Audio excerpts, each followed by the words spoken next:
This week I found some old stuff from the early 90s.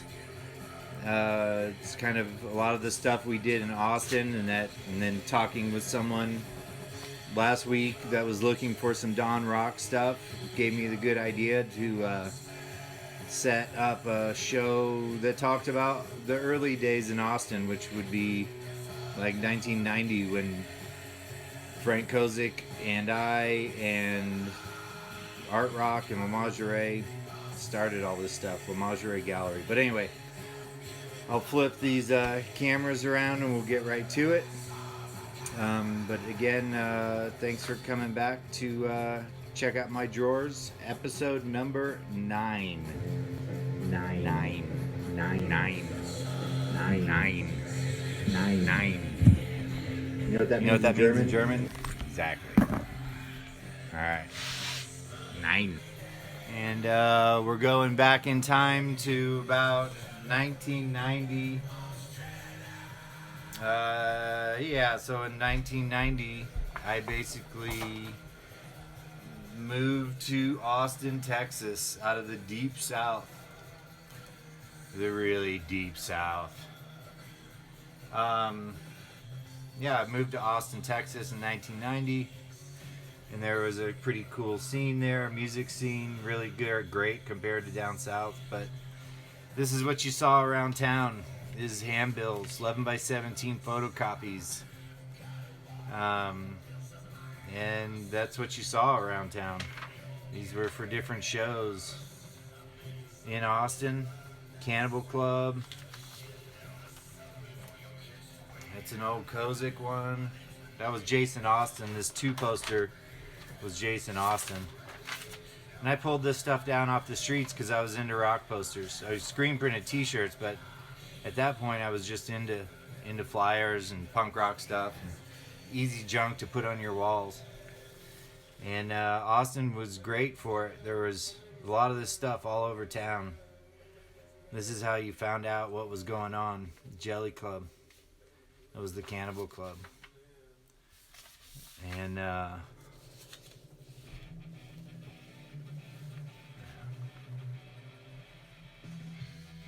this is kind of how I got into screen printing rock posters.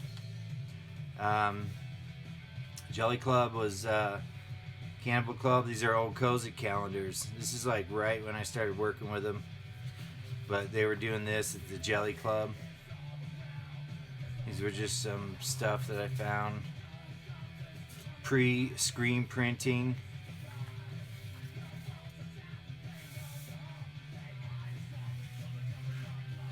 These are all just photocopies. Some of my stuff, some other people's stuff, but definitely early Austin, right off the poles, or off the bathroom walls, or the hallways, or whatever. And then right around like 1991, no, would have been mid 90. I don't know. I was working at Bebop Print Shop, and I was learning how to screen print paper by making like grocery store advertisements, and it kind of sucked. And we did millions of shirts in a shop that was about 120 degrees during the day in the summer. And OSHA never came by. And then I was at a record show, and there was a poster booth, and it was La Magerie Rock Graphics poster booth at the record show in Austin. And there was a lady sitting behind there named Debbie.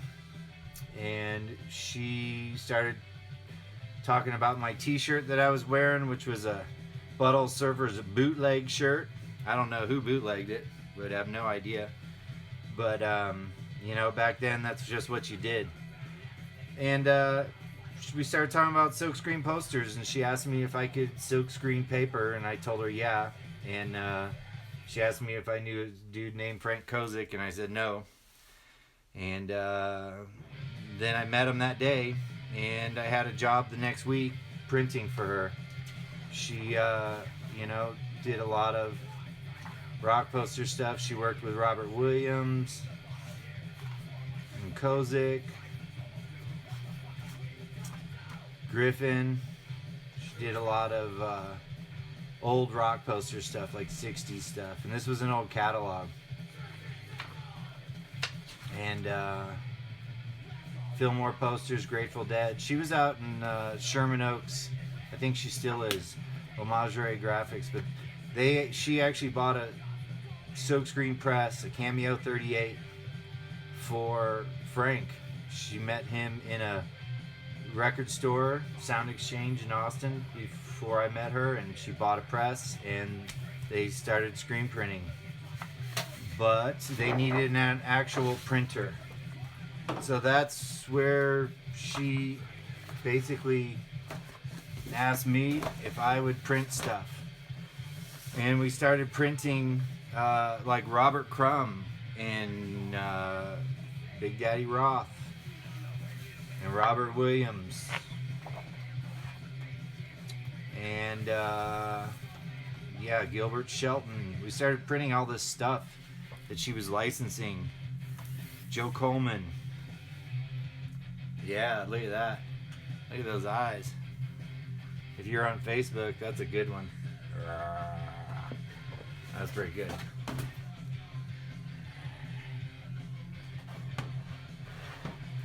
Yeah, Google eyes. Joe Coleman, one of my favorite artists. Just had a show in New York. Wish I could have been there. Alright, so basically, yeah, that turned into a great job for me, and turned into like a massive career. Doing it, that was 1990, and it's 2020, so yeah, that's, you do the math. But this is actually, then we started doing rock posters, and that was pretty cool, being part of going from flyers to big big flyers that were full color. This was Kozik's first poster, if I remember right, that I printed with him. We printed some other like reprints of older stuff, but this was the first actual event poster that was sent or used at the Cannibal Club. Pretty sure this is 1991, and I'm pretty sure this was his first one. Oh, that is a reject. Yeah, this is all Kozik stuff. Some of this were on the wall in the shop. Some of these are my copies. But yeah, we started doing a ton of posters in 1991. And this is he found out that I could do shirts. Like, once we got to know each other, he found out that I had a shirt press, and I started telling him, I have a shirt company, I do mail order, I work with Fact Sheet 5, I have zines, I do all this other stuff. Not really a poster artist, because I didn't know what it was at the time, and he didn't really either. He knew what he wanted to do, and I got lucky and helped him out, and we printed a lot of stuff. But this was this is a Pellon of one of the first t-shirts I did for him, because I liked this design. I think this was a Christian Death design. I can't remember. It was on a flyer, and I asked him if I could make a shirt of it, and Swamp started making his shirt designs. And we had like 8 different designs that we sold all over the place. This was off the wall in the shop, Frank's wallpaper. Let's see if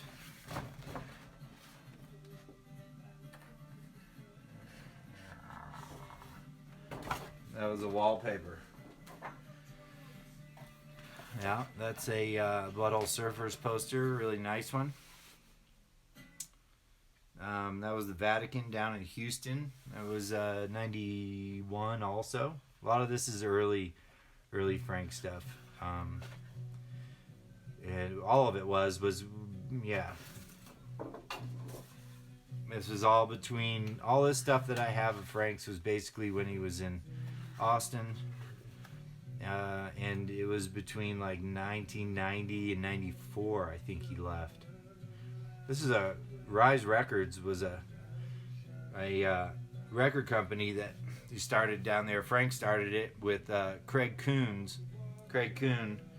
who worked at Sound Exchange, and they started this, and I did some covers for him, but this were like non-glued record covers. You get these die cut afterwards, and they fold up inside each cell, so you wouldn't have to glue them.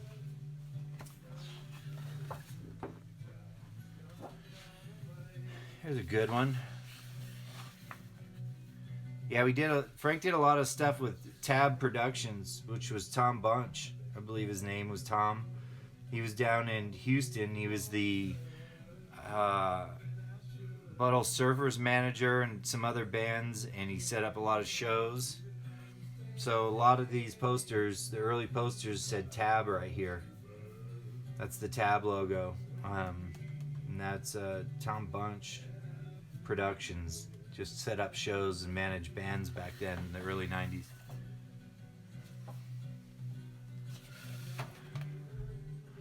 Some local stuff. More Cannibal Club. Cannibal Club was Brad First's club. And he's actually the first person that actually gave me $25 for each flyer that I would make for him. Frank hooked me up with him, and that was before I started making Silkscreen Rock posters. But they were like the punk club on 6th Street in Austin, and saw a lot of great shows there.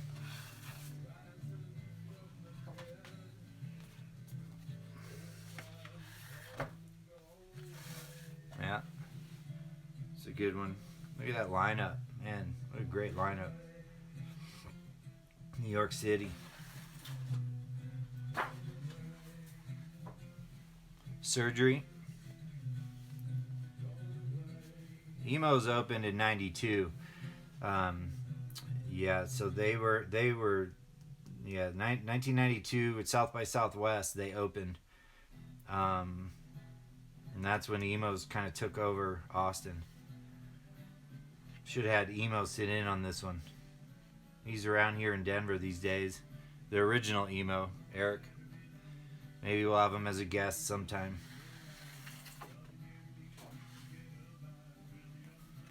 Yeah, Frank started doing a lot of stuff with Hazelmeyer up in Minneapolis.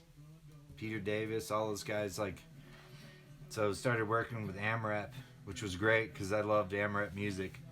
And it's when before Helmet got big, and well, actually all these bands were pretty small at that time. This is a record cover for Panic Fact, 1993. This is actually, we printed some, and then I think he sent them the prints, and they would make the record covers out of the prints, or they would. That was the art, was the actual print, and then they would scan it and use it.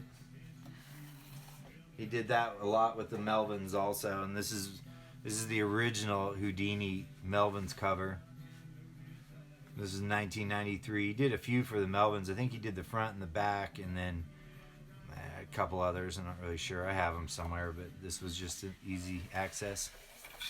And around that time, that's when Art Rock picked us up. There was a little chaos, and La Majorée sold us to Art Rock, and Art Rock had these great catalogs, and we're into pushing more rock posters. I think Debbie was more into the art and making art prints and stuff.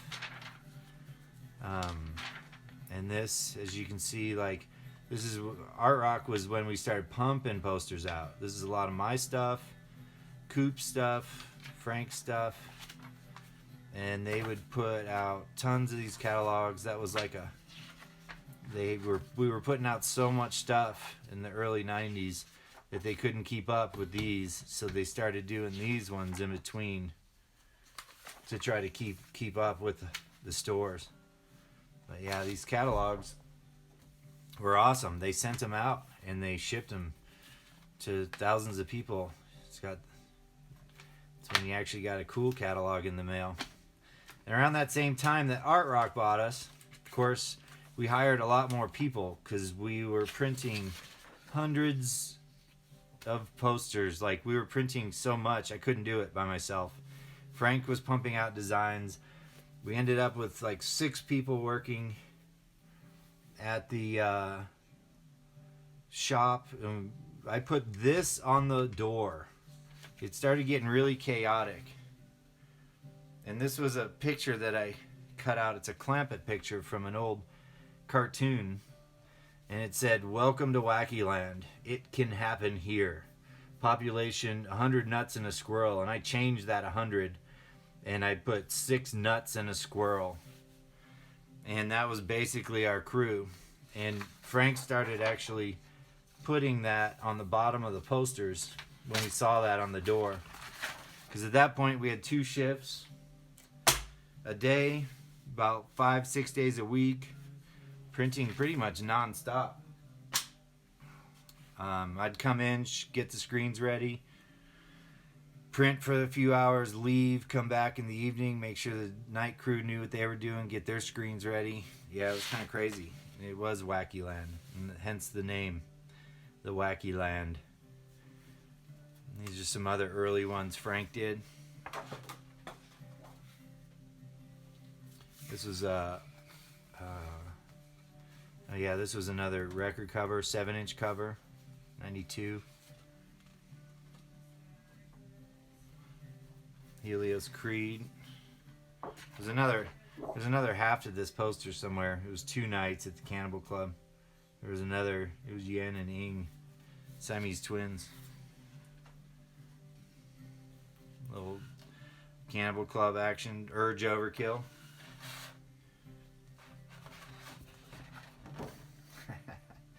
If you're watching Facebook right now, it's great because you get googly eyes on the posters.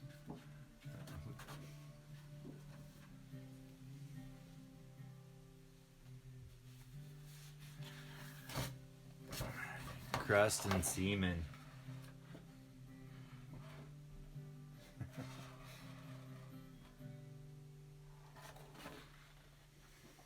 Alright, this is a great one. This is one of my favorites that Frank did back in those times because I always loved the Dwarves. Of course, they played a bunch. Horton Heat, I knew those guys when I lived in Dallas, and they were just first starting out. I was doing shirts for them through Zorlak, and I was helping over there at the warehouse and printing, and Super Suckers, of course, were always great.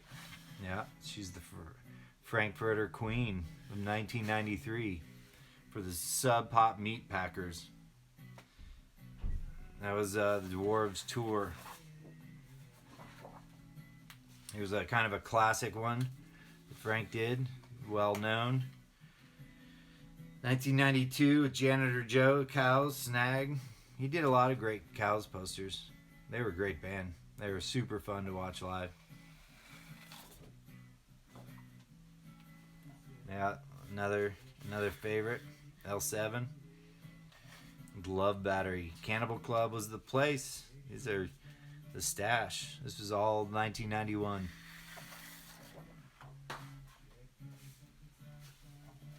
No King Missile.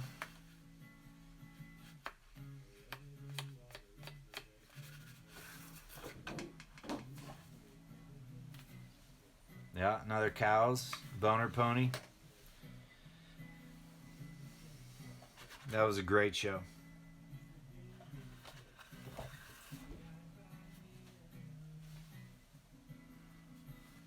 Yeah, this is Cannibal Club eventually turned into the Jelly Club.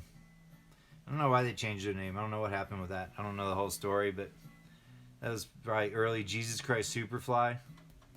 Local Austin band, still plays. I think Rick runs the School of Rock down there in Austin nowadays, but he also plays. He almost played our show. Superfly was going to play our show in March that got canceled.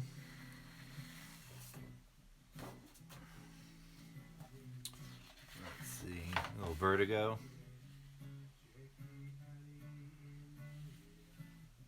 Uptown. Where's that? In Minneapolis? I'm not sure. Helmet L7. This was 92. So this would have been, let's see. This is a showcase. Was that at Emos? I don't know. East 5th Street. Can't remember where this was. Oh, I guess the place. Oh, the main event. I do remember that club in Austin. Yeah, this I went to this show. It's good. There's Lee Harvey Oswald singing his heart out.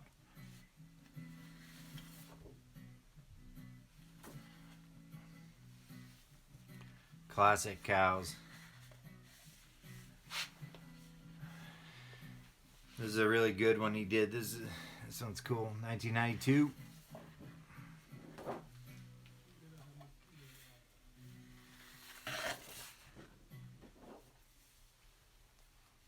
Alright. This is like the Cows show. Damn.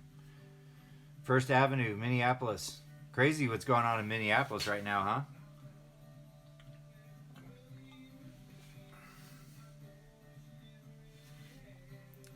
That one's good. Messes with your eyes. Oh, look at that. Alright, so one of these is not like the other, but still the same.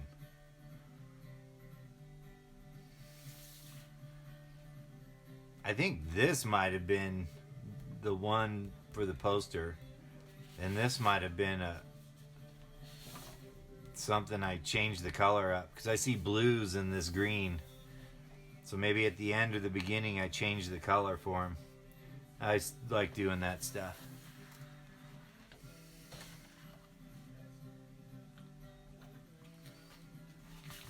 A little eye torture.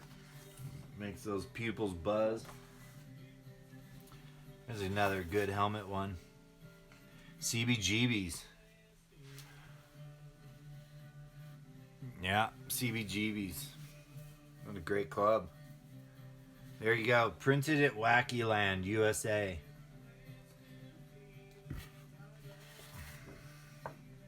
So this was actually in 1994, Art Rock pulled the plug on Austin and wanted Frank to go to San Francisco. So Frank went to San Francisco and took all the presses and stuff. And they offered me a job out there, but they didn't really want me out there. Kevin, the guy running the place, didn't really seem to want to give me enough money to actually. He offered me a 50-cent raise from what I was making in Austin, and the difference between living in Austin and San Francisco is a little bit more than 50 cents.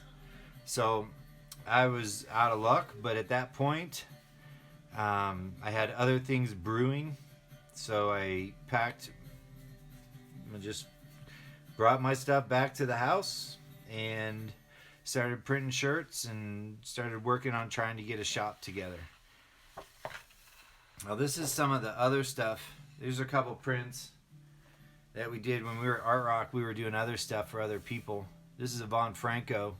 I found this letter that he sent me. This is like the painting, so he showed me where the colors go. So this is like, you can see the note. Here's the color and the black and white line drawing. Hope it's all okay. Thanks, talk to you soon, Von Franco. And that's the actual print that came out of it. Well, it's not a perfect one, but it's a little messed up. But yeah, you see that?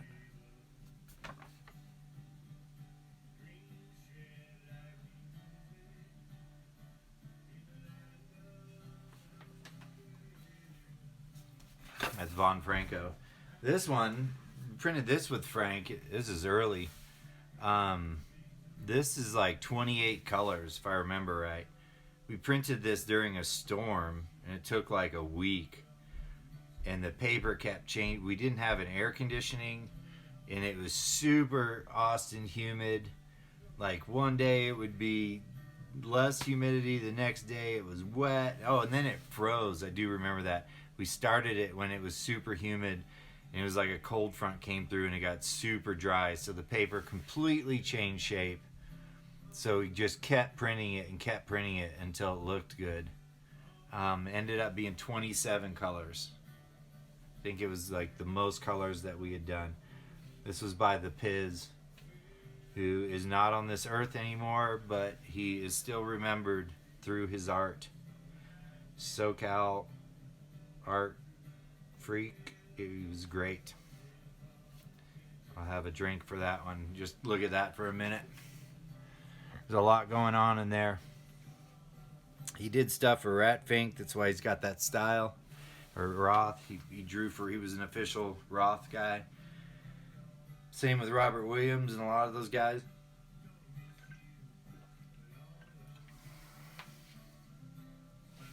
But yeah, that was an awesome print. Need to find my printer's proof and put that on my wall. All right, now, you know, we talked about how Art Rock, I think this might have been the first print we did for Coop from Art Rock. This is I guess this is just a proof. This is a color proof.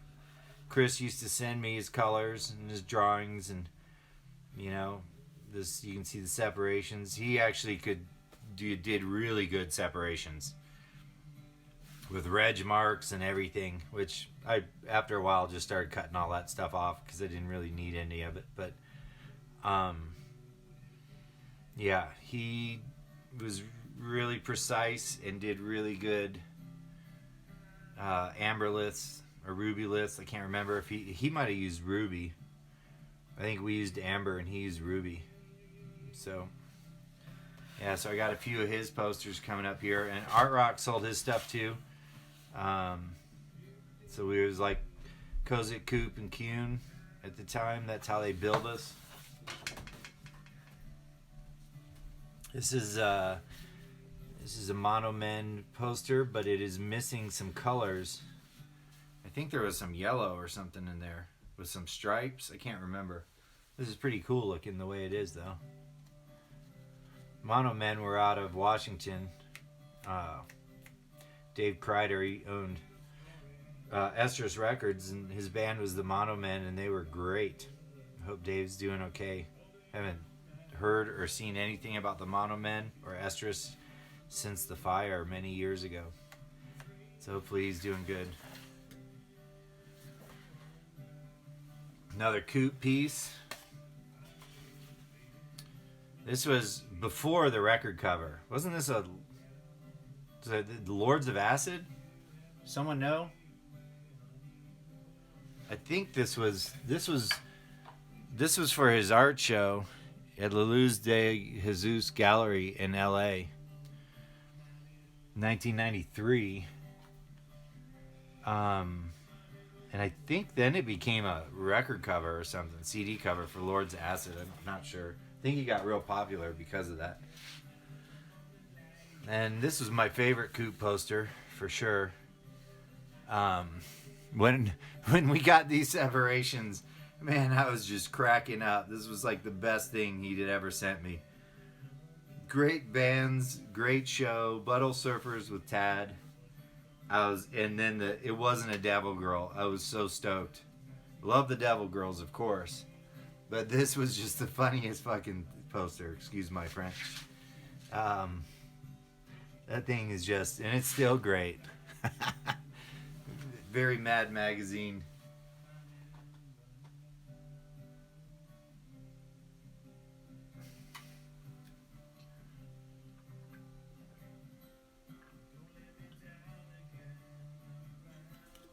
All right. Sorry, had to step out for 2 seconds.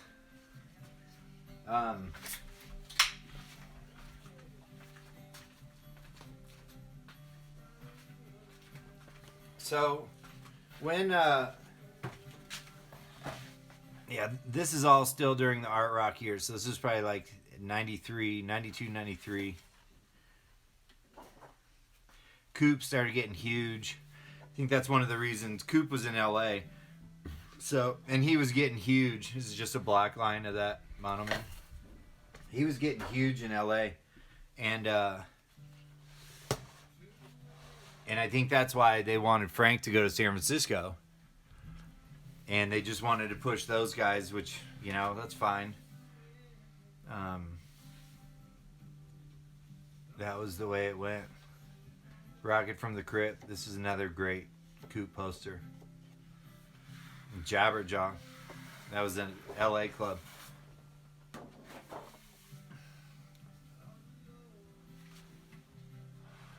Yeah, these posters are really big, so I'm trying to get them in there. Supernova, man, they were great. Steel Pole, what a great lineup. Unsane.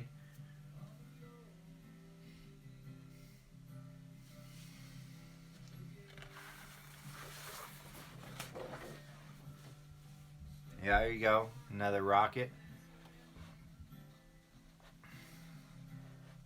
Of course, Coop got right in with Golden Voice, so he started doing all the LA shows. And then after, I was the first one to do Jabberjaw posters.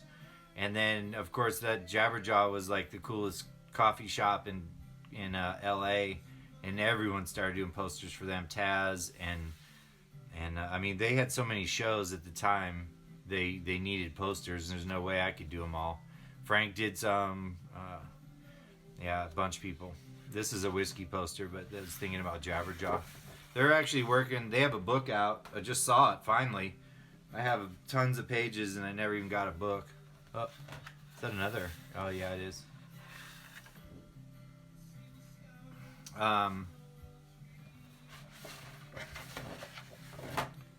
Yeah, this was a amphetamine reptile tour uncut sheet. It had these bands were touring with Today's the Day, Chokebore, and Guzzard, all great, and they made a 7-inch for the tour. And these were the 7-inch covers and the tour poster.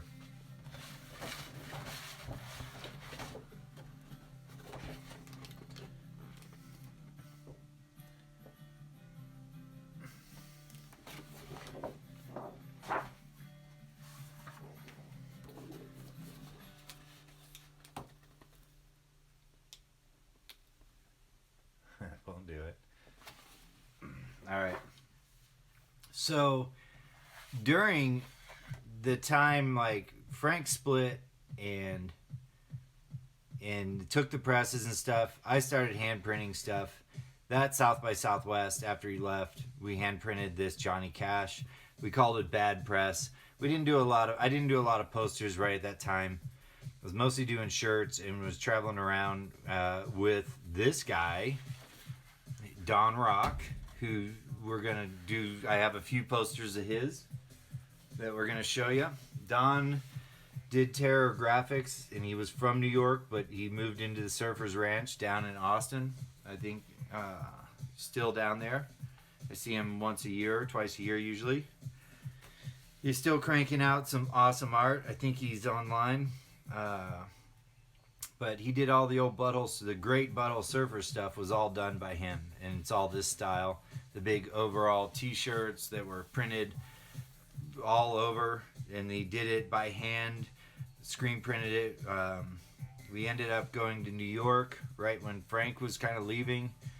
And he introduced me to some people. And we ended up, he knew the Ramones. And we ended up getting some cash from the Ramones the Ramones bought a press for us, and as soon as we had that, we actually got a shop together and opened up a shop at 502 and 504 Onion Street in Austin, Texas in 1994. I think that's by that summer we were cranking stuff out, and that was kind of when Swamp turned into a poster company, not just t-shirts. We had the t-shirts down in the basement. Don had 504, I had 502. And we actually lived in it. There were like 3 of us that lived in there because we had no money. And we just started cranking tons of stuff out. Don and I was doing posters for other people. But these posters are all Don Rock. Of course, he did all kinds of stuff. A lot of it was New York stuff, but he was doing Austin stuff too.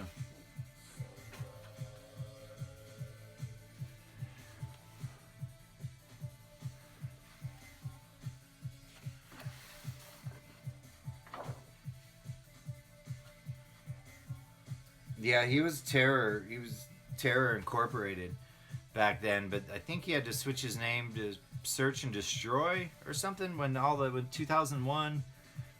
Yeah, we did. This is kind of cool. This one. This was a show we all did together in New York, or excuse me, L.A. And what year was this? 1995, maybe. Geraldine Fivers, 16, Glue. It was a really great show. We did an art show with Steve Human out there and Don. That was super fun.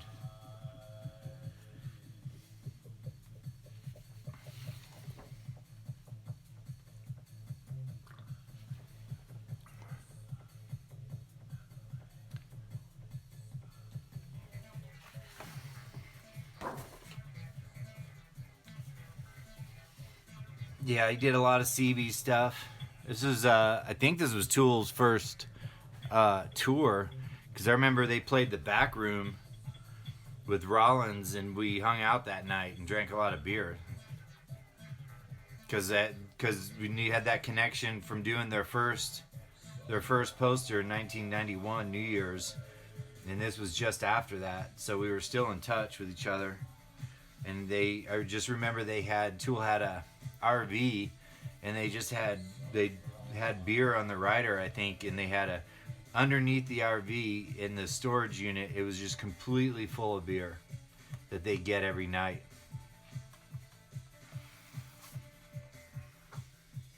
And actually, what was really cool, when Rollins and Tool played at the Back Room, the Buttle Surfers showed up, and I can't remember I think some of Tool was playing on stage too, but it was Rollins and Gibby and King and I think Pincus, and they started doing Buttle Surfers songs. It was awesome at the show. That was fun. That's when Austin, if you go to a lot of live music, you just see craziest stuff and mix and mashups. That's why it became the music capital of the world, right? For you, Austin, anyone out there from Austin? It's the music capital of Texas. What is it? I can't remember. I always call it the music capital of Texas. I think they think they're worldwide. This is a great one. You remember Cop Shoot Cop? That'd be a Cop Shoot Cop should start coming back these days. I always like that. Is that Doris Day playing with her hubby?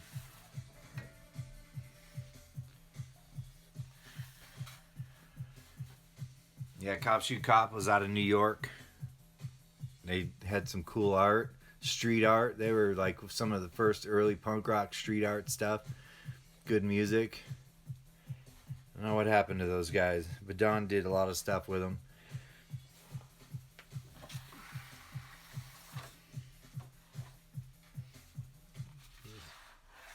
Oh yeah, that's a cool one. Railroad Jerk, Lowbrow and Enduro at Emos. That one's cool. It's great.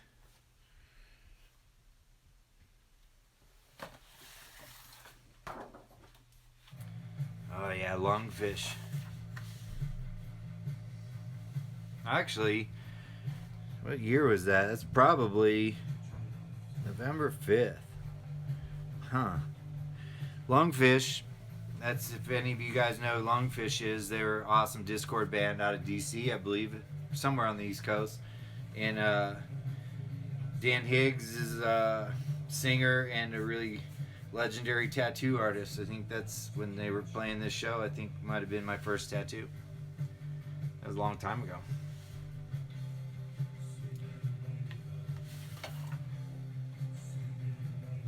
Oh, of course, you can't come out of New York without doing an Unsane poster. Great guys. Hopefully you guys are doing good in New York. I know your Instagram has always got posters and stuff on it. Here's some more. If you don't have this one, take a picture of that. Don Rocks, Unsane. That's how I met all those guys up in New York. It was through Don. Hope him and Don and his family are doing good too. And that's like when Don got the check and we opened up the shop and we started doing stuff. He designed this poster for the Ramones 20th anniversary tour, and we printed tons of these that they sold on the road. This one actually is, of course, it's a special one. It has multicolor. We did a bunch of red ones. I think there were probably 1,000 red ones and then 1,000 yellow and blue. And there was like 1,000 red and yellow. They sold them on the road. But this one's an extra special one. I always wanted the guys to sign it, but never got to get it to them. Too late now. And that's this is a Craig Ulrich poster from back then.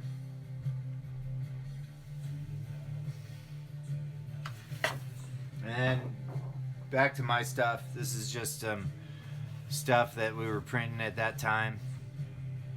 This is a round poster. It's an uncut.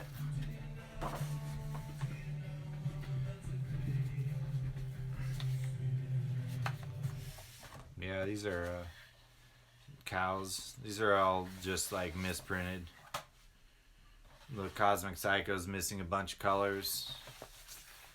This one was cool. This is a drawing I did, and actually we used this for a couple posters. This is like a big tour.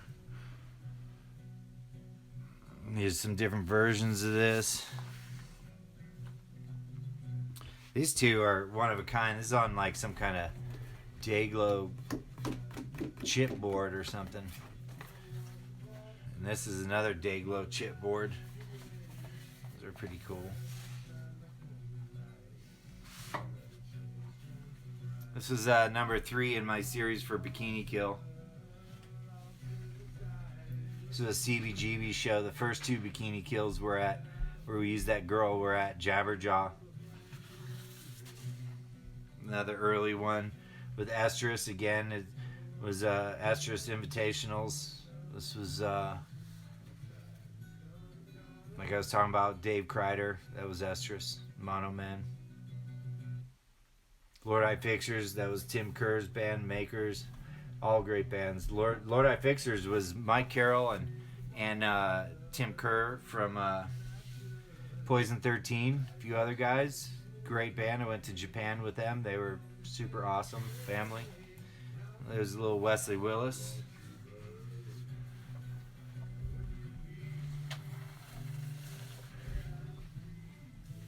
Ramones. The Ramones. Yeah, Social D. I did this one with Craig Ulrich, the guy who did that Soundgarden poster earlier. Good stuff. Oh, this is the Super Suckers New Bump Turks. This is when the Turks were huge. This is missing the... Oh, there it is. Yeah, missing the blue. Looks cool. She looks stone or something.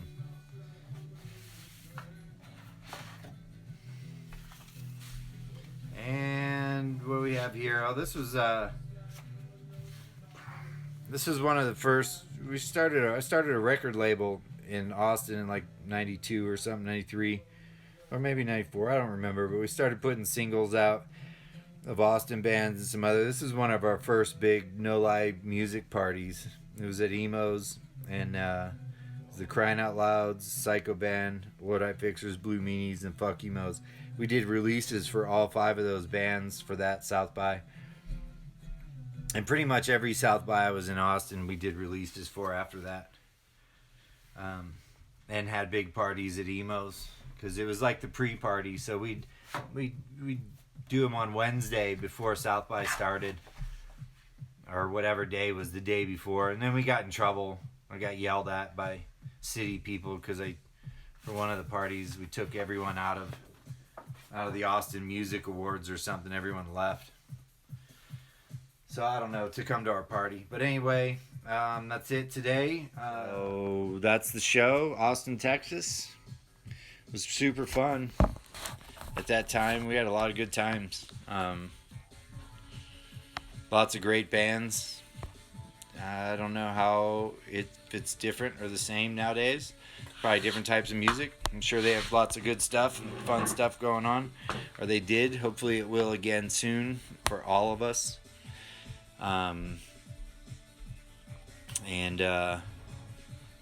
Cool. I'm glad you liked the show. Hopefully you liked it. Hopefully everyone did. Someone did. Thank you. Yeah, beard. It's growing. It's my COVID beard. It just keeps growing and growing. Is the Nirvana poster signed by Coop? That one is not. That one is not. That's just my copy. I probably have a printer's proof. I'm sure I have a printer's proof somewhere, but I'm not. Some of that stuff's not really for sale. So, if you're interested in anything, hit me up. Some of it's for sale, some of it's not. Again, go to the website. Can always use the business. Got some stuff going on. Message me if you see something you like. I might be able to help you get it, or I know other people that have them if I'm not selling them, but it was kind of more of a history talk today. Some stuff is for sale, so hit me up, message me, email spilly@swampco.com, or just message me on Instagram or Facebook.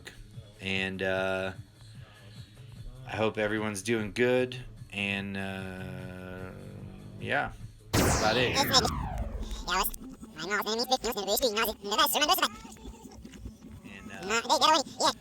Check it out. Check out the YouTube and subscribe to YouTube, because I'm gonna start putting more stuff on there. And you can watch YouTube on your smart TV. That's pretty smart, isn't it?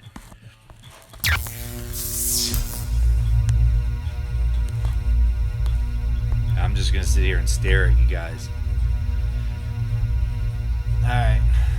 Yeah, lots of good memories from emails. It's kind of weird talking about all that stuff. Yeah, there's a lot of stuff that I missed, but that was kind of a ad-lib show, so there you go. Hopefully you guys enjoyed it. I'm going to sign off, and I appreciate everyone showing up today, and I will condense this stuff and put it on YouTube if you didn't. All right? Hit me up. I hope everyone has a good week. All right, then. Anyway, talk to you later. Adios.